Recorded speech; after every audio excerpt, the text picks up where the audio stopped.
This is episode 12 of the Gambling Still Sucks podcast.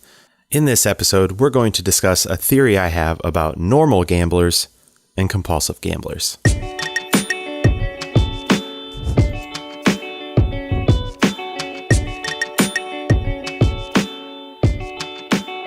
Hello and welcome to the Gambling Still Sucks podcast. My name is Jamie. I am a compulsive gambler and I'm also the host of this show.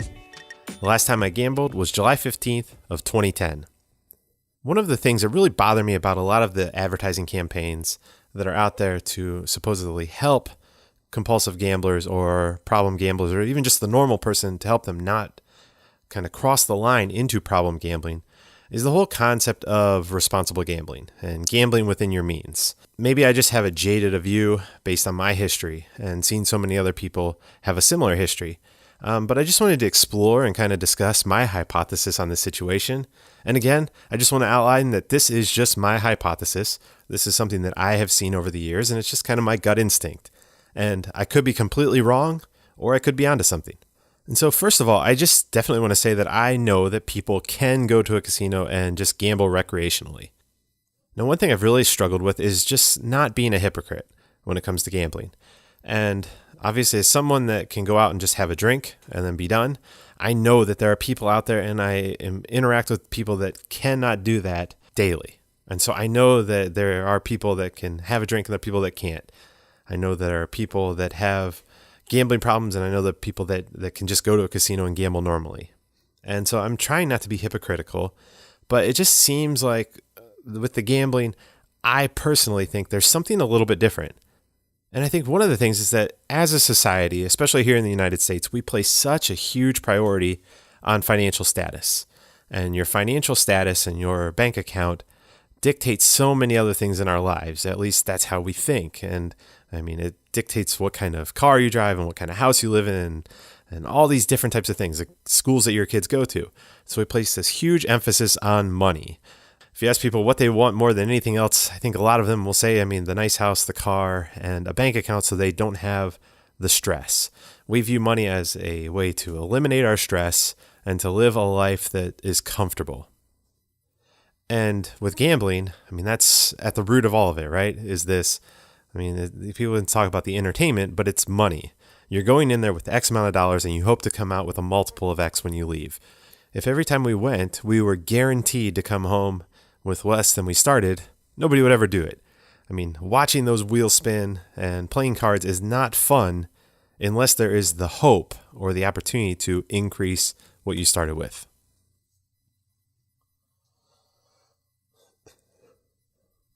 And I approach this, as I mentioned in past episodes, my wife is the opposite end of the spectrum as me. And so that's why I know that there are people out there that can go to a casino and are not compulsive gamblers. She can go in with $20, lose that money and say, okay, that sucked, and move on with her day. But this kind of gets me to the base of my theory or my hypothesis. And the one thing that's really different with my wife, and I think a lot of other people that can gamble in that way, is frequency.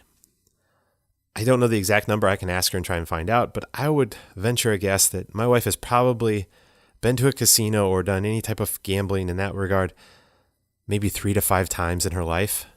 If the number is north of that, it's not much more than probably 6 or 7. She'll go to Vegas with her girlfriends and they'll go to see a show and do that type of stuff, and she'll go into a casino and, like I say, she'll go in with $20. But that's happened so infrequently. And I think that infrequent nature is one of those things that it's one of the only ways I think people can avoid developing some kind of a gambling problem or compulsive gambling problem. And I should say that I sort of view gambling as a spectrum. And it's really, as frequency goes up, the odds of problem gambling, in my view, and this is, again, I don't have data, this is just what I've seen, increases dramatically. And so it's really one of those things that I don't think that people can just dabble with it. The more that you dabble, and this kind of gets to my next point, is the more that you dabble, eventually you're going to have that substantial win. And when I say substantial win, I mean something where more than 3x or 5x what you came in with. So if you came in with $20, you leave with more than 100. That's a fairly significant win. And so whatever that number is, the time you walk in with 100 and you walk out with 300 or 500, that is a momentous point in transitioning from a person that can just gamble normally into potentially being on that spectrum for problem gambling. And again, this is just my hypothesis and my theory, but I think as humans, we are wired, and go back to the fact that we attach so much emphasis on money and status that anytime you take $100 and you turn it into $500, our natural instinct as humans is, that was really cool. Let me do that again. I don't want to see this happen with my wife, obviously, because I don't want her to get onto the spectrum of problem gamblers. We already have one in the family. We don't need any more. But I really think that if in the past she had gone in one time and she sat down with $20 and whatever machine she was on, she hit for $1,000, I think her current situation and how she views gambling would be completely different. Because right now, every time she's gone in with 20, she's pretty much lost it, I think, every time. I think there was one time she left with $40 or $50, and maybe the most it was up to maybe 60 or 70. So she's never had those big swings up, that adrenaline rush up, that dopamine that really hits her and tests, is she going to stay in the realm of just going to the casino for fun and entertainment, like everybody wants to put out that narrative that that's reality and that's a possibility? Or is it going to push her to a line where now she's on some spectrum where that was really cool, I'm going to try that again? And along that thoughts, the casinos thrive on the concept of house money. And I think so many of us have gotten caught up in this in the past. And it is that. I mean, I think my wife, if she went in with 20 and turned into 1,000, she would probably leave, maybe. But there would be that, hey, well, I can play. I mean, even if I lose 100 of this, I mean, that's not a big deal because I'm still way ahead. I turned 20 into 900. And that right there, just the fact that I think she would do that, I'm pretty sure she would. I think any person, any human being would have that exact same thought. I think that instantly shows that when that first big substantial win happens, our thought processes change. Because you take this person that walked in with $20 and was going to be really tight and conservative, and all of a sudden now, because it's house money, she's willing to just let go. Oh, if I lose 100 or so, no big deal. And I think that that's something that we really need to dig into and really kind of study and think about a little bit more, because there has to be something there. There's a switch that happens after that first substantial win. And the substantial wins, the more frequent, going back to my point about frequency, the more frequent that somebody goes, it's just, math, that they're going to become more and more likely to have a substantial win.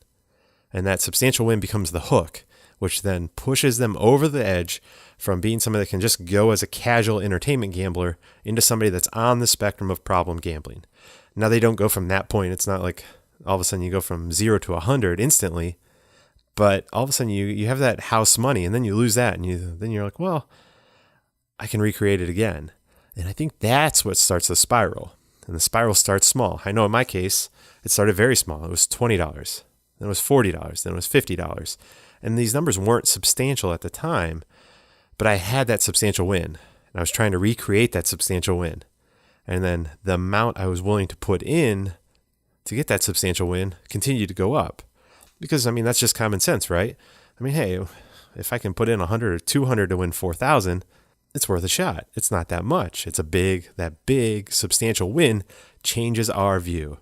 So I guess all of this is why I really get frustrated with the gambling campaigns that are the gamble within your means, don't gamble more than you had planned, just because they're not really practical. I think I said on the last episode, you don't have to tell somebody that isn't a compulsive gambler to gamble within their means. They're just going to do that naturally. You don't have to tell my wife, don't gamble more than $20, because that's how she's going to gamble.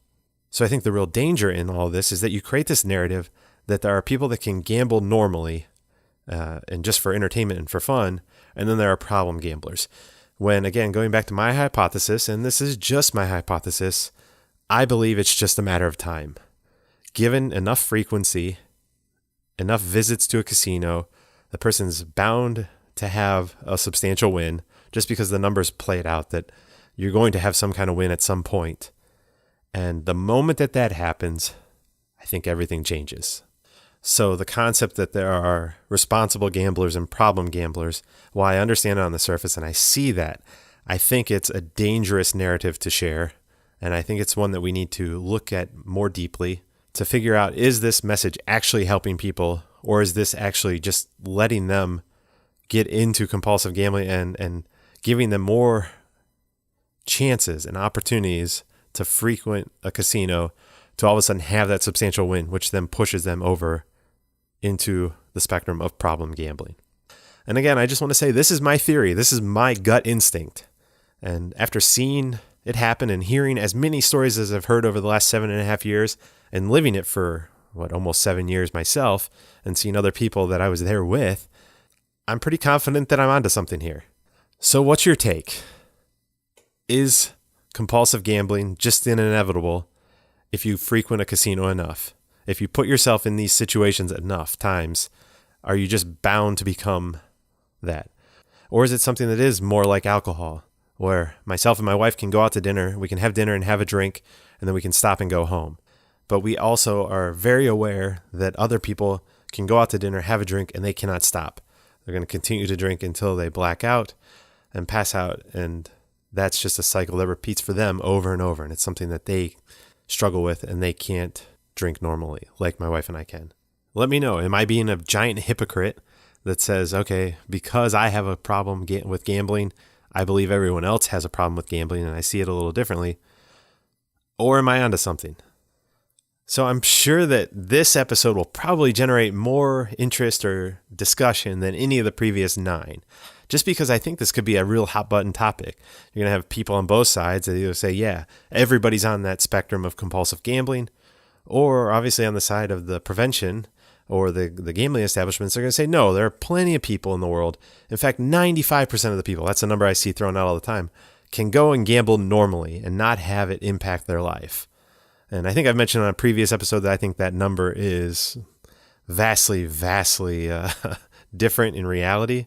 It's just something that people can hide and they don't have to cop to and admit to. So they can hide it, and that's why that number can be 95%. Because as I mentioned, in my life, almost everybody I know would think I'm in that 95% when I'm actually in the 5. So if it's me, how many other people are in that? But yeah, let's have a discussion. Send me a message. Tell me why I'm wrong on this. If you have the data, I would love to see that. Send me the data. I want to see what are the stats? What do the stats show? And so again, to summarize it, my theory, my gut instinct is that compulsive gambling is simply a matter of time. It's an inevitable. If you gamble frequently enough that you eventually have that first substantial win, it puts you on the spectrum of problem gambling. And then if you continue from there, it becomes a frequency thing. The more frequently you try to recreate that first substantial win, the further into the spectrum you get until you are just a full-blown compulsive gambler, and it starts to impact all areas of your life. So, what do you think? Now, before you go, I'd like to go over a few very important things. First of all, I think it's important to remember that problem gambling is a treatable disorder. There's no scientific evidence or study that suggests that this is just a terminal condition and that we're going to be forced to deal with the negative side effects and results of our actions for the rest of our lives. And so while I know that in the moment it feels like this is something that you're going to be struggling with for the rest of your life, science just doesn't back that up. Recovery is real, but we just need to seek out treatment. And so that brings me to point number 2, which is that help is available. Many of the states here in the United States actually offer free counseling and therapy for not only gamblers, but family members as well. And so you just need to know that these programs are available. And the best way to start finding out more information is to call the hotline number. And that's 1-800-522-4700. Again, that's 1-800-522-4700. And this is the number run by the National Council on Problem Gambling. And so it covers all 50 states. And they're going to have information and be able to start to guide you on the path to seek out help in the area where you live. And these hotlines aren't just available here in the United States. They're available around the world. So just simply open up a web browser, type in gambling help, gambling hotline, and you'll be able to find the information for your local area. In addition to the hotlines, there are numerous places where you can find gambling support and information online. If you go to gamblingstillsucks.com/help, I'll list some of these things, and I'll continue to add to this as I find new resources, whether they're chat groups or online forums or just great information. So again, that was gamblingstillsucks.com/help. As a disclaimer, this podcast does not provide legal or medical advice. Look, I'm not a doctor, a therapist, or an attorney. I'm just a guy who had a gambling problem. So while we'll discuss a lot of topics and I'll provide a lot of insight into what's worked for me, please seek out the help of a professional. Go visit a lawyer, a doctor, or a therapist to help you deal with your gambling problem. The information that we discuss is for informational purposes and should not be taken as professional legal or medical advice. And reliance on the information appearing on the podcast is solely at your own risk. The music for this podcast is Something Elated by Broke for Free and licensed under the Creative Commons.